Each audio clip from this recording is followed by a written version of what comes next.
Je suis Fabien Manda, la quarantaine dépassée. Je suis architecte urbaniste, enseignant-chercheur à l'Université de Bolova. Par ailleurs, promoteur culturel, producteur.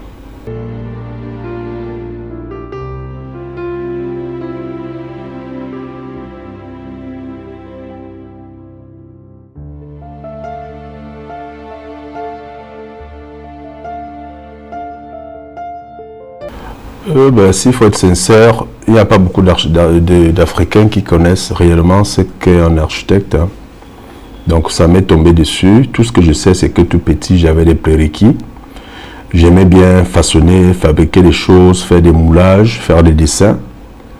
Et quand j'ai été dans la seconde phase du secondaire, j'ai commencé à entendre parler de l'architecture. Donc du coup, quand j'ai eu mon baccalauréat, à l'époque, il n'y avait pas d'école d'architecture au Cameroun. Il fallait partir du Cameroun, c'était énormément cher. C'est comme ça que je me suis d'abord lancé dans une formation en génie civil pour être ingénieur de suivi. Et pendant que j'y étais, j'ai découvert que le Cameroun venait d'ouvrir la toute première école d'architecture qui était Konsamba, c'était en 2009. Donc je suis de la première promotion, j'ai fait le concours et puis j'intègre l'école. Et c'est réellement pendant que je suis dans cette école-là que je fais connaissance, que je fais ma première rencontre et que je découvre qu'est-ce qui est réellement l'architecture, avant plus tard d'aller terminer mes études en Belgique.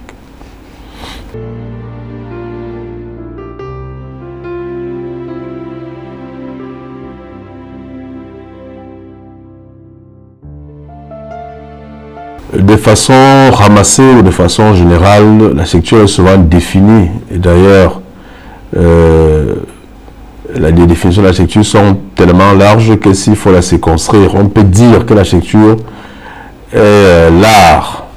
L'art parce que c'est important de commencer par là, c'est le tout premier art. L'art de penser, de bâtir, de concevoir, de bâtir les édifices et aménager les espaces. Ça, c'est de façon générale.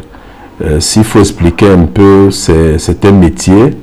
C'est un métier qui est à la fois un métier de l'art, un métier scientifique et un métier technique qui contribue, qui participe à l'élaboration des idées de conception et à la matérialisation de ceci.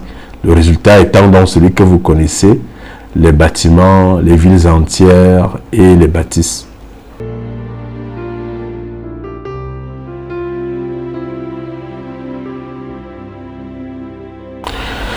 Un architecte ne peut jamais savoir ce qu'il a réalisé de grand. Ce qui est vrai et certain, c'est que 11 ans d'expérience, j'ai conçu plus de 3000 projets et j'en ai réalisé pas mal, peut-être un millier. Bon, un architecte, c'est comme un parent chez qui tous les enfants ont la même valeur à ses yeux. On ne saurait dire j'ai réalisé tel grand projet et que l'autre était un petit d'une villa à un édifice public. Tous les projets que réalise un architecte sont des projets importants. Mais j'en ai fait quand même pas mal avec l'État du Cameroun. D'ailleurs, en ce moment, je peux dire le plus grand sur lequel j'ai travaillé de façon, il n'y a pas quelques mois là, c'est avec le ministère des Mines. Il s'agit du tout premier technopôle de la sous-région Afrique centrale. C'est un technopôle digital, je veux dire, parce qu'il y a un technopôle agricole déjà. C'est le tout premier technopôle digital qui va se construire dans la zone du sud-ouest, à Mouyouka précisément. C'est une ville entière sur 300 hectares, avec tout ce que vous pouvez imaginer, des immeubles, des échangeurs, avec des milliers, des millions de gens qui vont vivre là-dedans.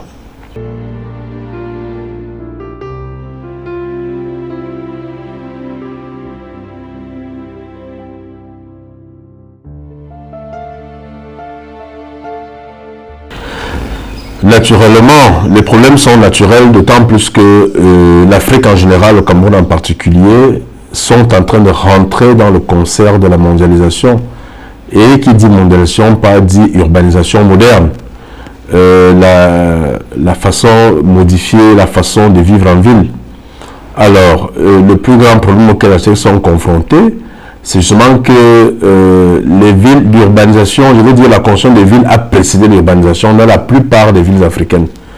Et je pense, sans risque de me tromper, que la plupart des villes africaines, surtout les villes d'Afrique noire, leur construction a précédé l'urbanisation. Donc maintenant que les experts sont là et que les pouvoirs publics veulent améliorer les choses, ça devient très compliqué. C'est pour ça que vous pouvez voir, par exemple, l'autoroute de Simalène Yaoundé, qui a été obligé d'être séquencé parce que il va passer par la zone urbaine et il faut casser. C'est le plus gros problème.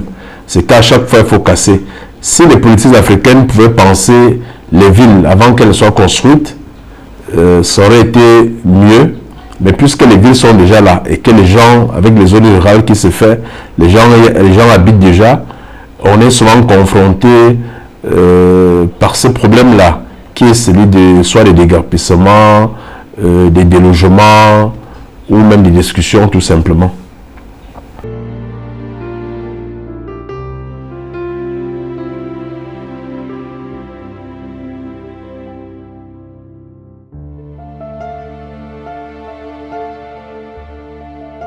Un architecte est un créateur de richesse. A priori, il n'est pas formé pour être employé quelque part. Ça, c'est a priori.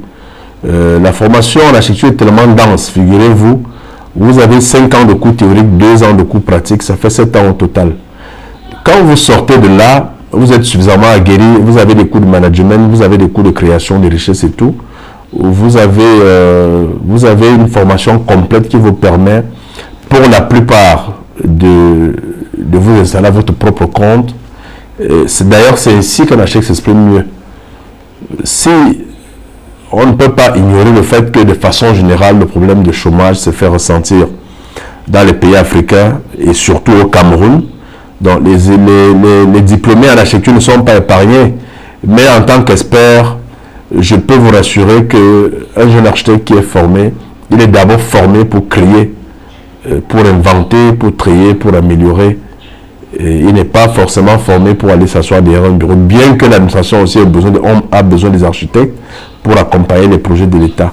Mais généralement, les jeunes architectes sont formés pour se frayer un chemin. Donc d'ailleurs, je leur dis, comme disent à mes étudiants, vous êtes appelés, une fois diplômés, à vous battre pour vous frayer un chemin. Il n'y a pas beaucoup d'architectes au Cameroun, donc il y a assez d'espace pour que les jeunes diplômés puissent s'insérer.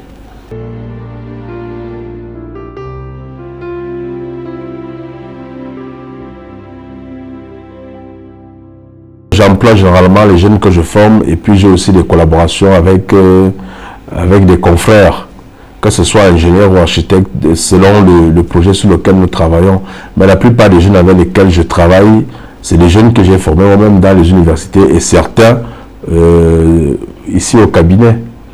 Quand ils terminent, ils continuent de travailler avec moi. Et puis quand ils sont plus grands, je veux dire en termes d'expérience, ils sont libres de s'installer à leur propre compte ou de trouver d'autres horizons.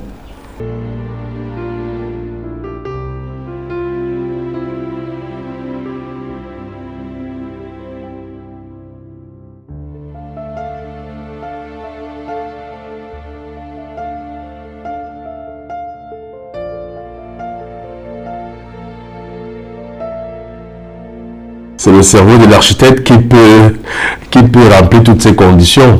Il n'y a pas d'autre matériel, puisqu'un architecte, c'est une profession universelle internationale. Même si on vous débarrasse de tout ce que vous avez comme bagage physique, on vous jette dans un endroit inconnu, vous n'avez que votre cerveau, vous avez la possibilité de créer des choses. Vous voyez, c'est magique de voir que quelqu'un peut partir d'un papier, d'une feuille, d'un morceau de bois, d'une branche pour faire une bâtisse.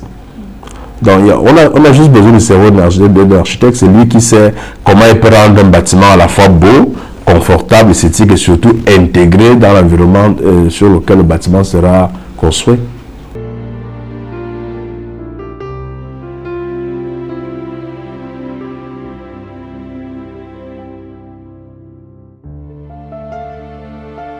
Oui, cette question elle revient toujours et d'ailleurs je vous précède parce que la plupart des gens disent que les architectes travaillent uniquement pour les gens fortunés, pour les riches, mais vous devez savoir que le métier d'architecte est régi À l'ordre national des architectes, l'ordre national des architectes est régi comme les autres ordres, comme les avocats, les huissiers et autres.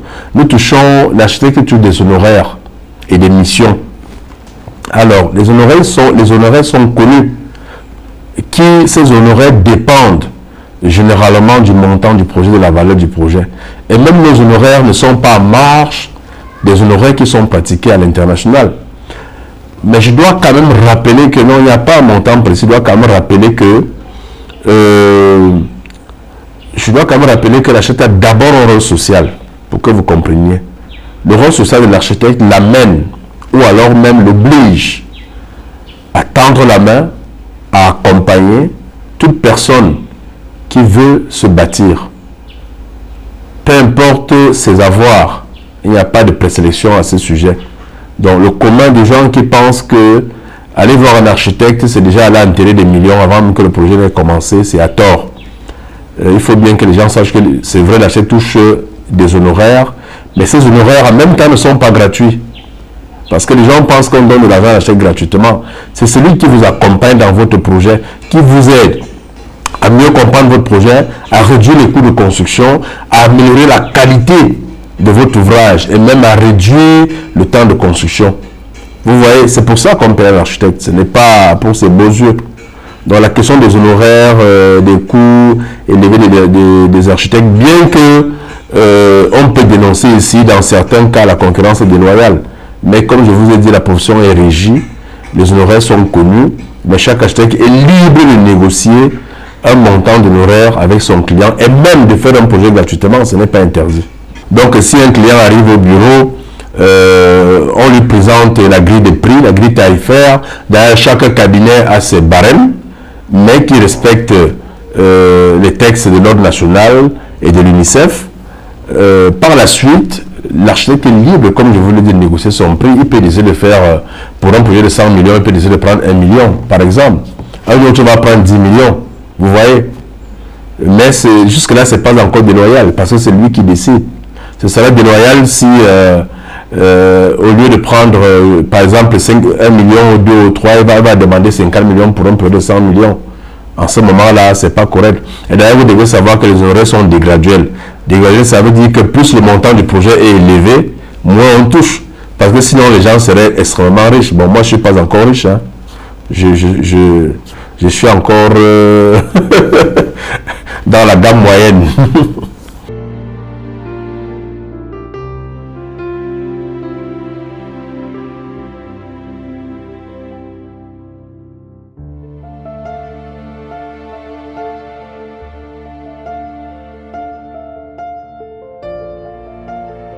Bon, sorcier dans la mesure où tout ce qui est incompréhensible peut être taxé de sorcier. Là, je suis d'accord, oui, ce sont les sorciers.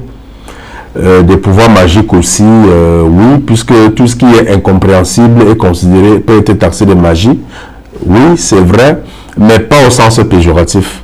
L'architecte utilise tout simplement la formation artistique qu'il a reçue et son cerveau, parce que vous voyez des artistes peintres, sculpteurs, chorégraphes, chanteurs et autres.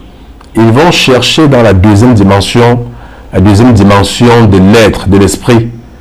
Ils font ce qu'on appelle en philosophie la double dialectique, la dialectique ascendante, la dialectique descendante. C'est-à-dire qu'il fait voyager son esprit pour dans le monde des idées, pour trouver une idée, et il la ramène dans le monde physique. C'est ça qui est magique en fait. Ça veut dire que vous êtes là, vous voyagez en esprit pour aller trouver une idée par rapport à un problème qui vous est posé. Vous ramenez cette idée-là pour la transcrire dans le monde réel. Si c'est ça que vous appelez la sorcellerie, la magie, alors je dirais sans être péjoratif que oui, c'est de la magie, c'est de la sorcellerie. Mais chacun a reçu quelque chose de particulier dans tout ce que nous faisons. C'est pareil, quand moi je vois un médecin par exemple qui est à l'aise de tondre les intestins d'une personne, de lui tondre la peau, voir le sang jaillir, moi aussi je me demande, est-ce qu'il est normal? Est-ce qu'il n'est pas sorcier?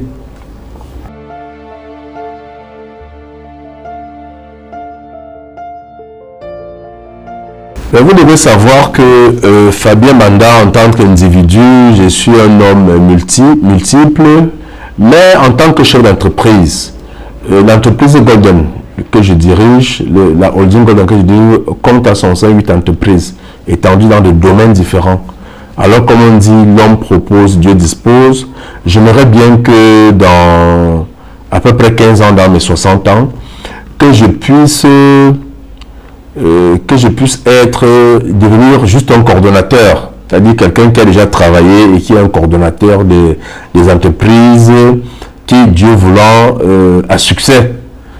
Les entreprises dans des domaines, le cabinet d'architecture par exemple, et aussi que j'ai déjà formé autant de jeunes, autant de remplaçants, de personnes qui peuvent accompagner tous ces projets-là. Et alors, dans mes 60 ans, je pourrais me contenter de mes voyages, de coordonner les activités et laisser les plus jeunes diriger, par exemple, Golden Architecture, qui est le cabinet, Golden Village, qui est le ranch, Golden Prod, qui est la maison de production, et toutes les autres entreprises. J'aimerais également, je ne sais pas si c'est un secret ou c'est un jardin secret ou c'est un vœu, j'aimerais également hisser mon pays, le Cameroun, les villes africaines, vers une architecture résiliente. Donc si je peux réussir dans les prochaines années à donner une identité à l'architecture africaine, camerounaise autant pour moi, je serai l'homme le plus heureux parce que je me dis, tout ce qu'on voit aujourd'hui est un peu un colportage. C'est un peu des choses qu'on a appris ailleurs, on essaie de les mixer comme ça et avoir des villes plus ou moins sans personnalité. Donc si j'arrive en tant qu'expert, en tant qu'architecte, dans 2, 3, 4, 5 ans, et même 10, à contribuer à ce que l'univers camerounais, les villes africaines, surtout les métropoles et même les autres villes, puissent avoir une identité particulière, qu'on puisse parler d'une architecture pas à l'africaine, mais africaine et surtout camerounaise, avec le mode de vie, le climat et l'anthropologie des peuples qui vont avec.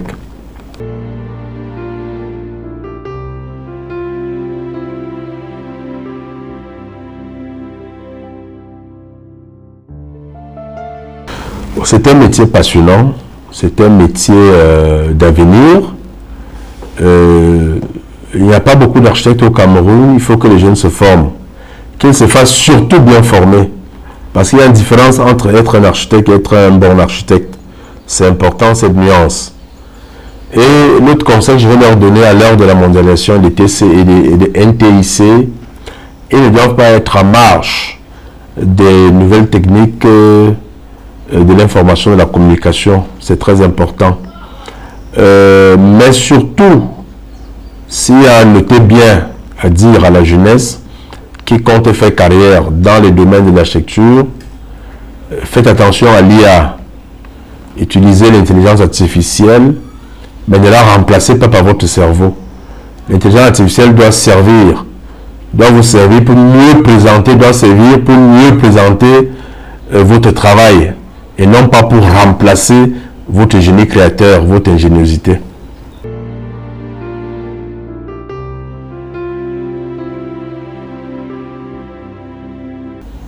Je sais que beaucoup de gens sont encore réticents au vu de s'octroyer ou de se payer l'expertise ou les consultations, l'accompagnement d'un architecte. Vous avez tort.